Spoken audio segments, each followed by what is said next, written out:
The next thing that I would like to do is I would like to talk about finding trig function values for quadrantal angles. First of all, recall that a quadrantal angle is an angle whose terminal side falls on an axis. Generally, we evaluate trig functions by creating triangles with the terminal side of the angle in the either positive x-axis or negative x-axis.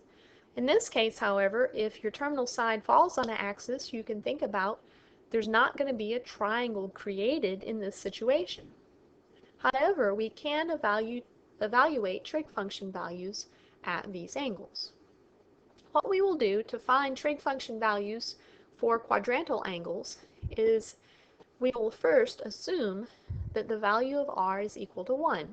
It actually does not make any difference what value of r you choose. You could choose r equals to 1,000, but if we choose r equals 1, then it simplifies things and makes the process a whole lot easier. If the value of r is 1, that means that we're exactly 1 unit from the origin. And if you think about the points that are 1 unit from the origin, we're going to have the point, first of all, 1, 0 on the positive x-axis. If we're on the positive y-axis, we're going to have the point 0, 1. If we're on the negative x-axis, we're going to have the point negative 1, 0. If we're on the negative y-axis, we're going to have the point 0, negative 1. And so you see that assuming that r is 1 is going to indicate that our x or y values are either going to be zeros, ones, or negative ones.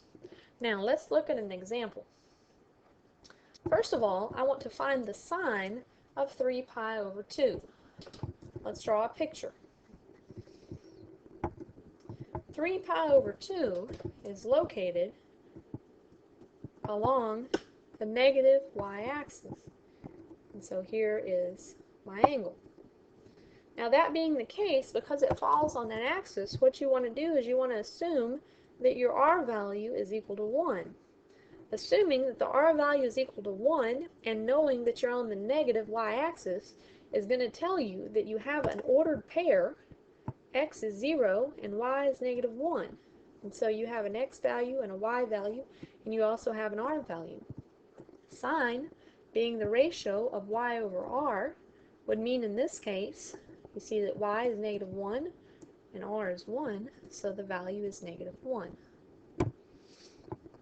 Let's do another example. Let's say we want to find the cotangent of pi over 2. Draw a picture. Pi over 2 is located along the positive y-axis. So here's my angle. Okay.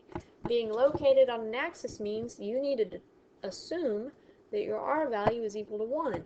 That being the case, you locate a point there on the positive y-axis, that ordered pair is going to be 0, 1. Cotangent, you know, is the ratio of x over y.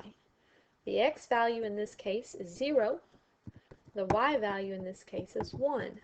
0 over 1 is 0. And in the final example, I want to find the cosecant of negative pi. Okay, negative pi, because it's negative, we're going to go in a clockwise direction. Okay, you're falling on an axis, which means you want to assume that r is equal to 1. Okay, so because r is equal to 1 and you fell on the negative x-axis, you know this point will be labeled negative 1, 0. Okay, now cosecant is equal to the ratio of r over y. The r value in this case is 1. The y value in this case is 0. Any number divided by 0 is undefined. And so in this case, you would find out that cosecant of negative pi gives you an undefined answer. Okay. This concludes my discussion of finding trig function values for quadrantal angles.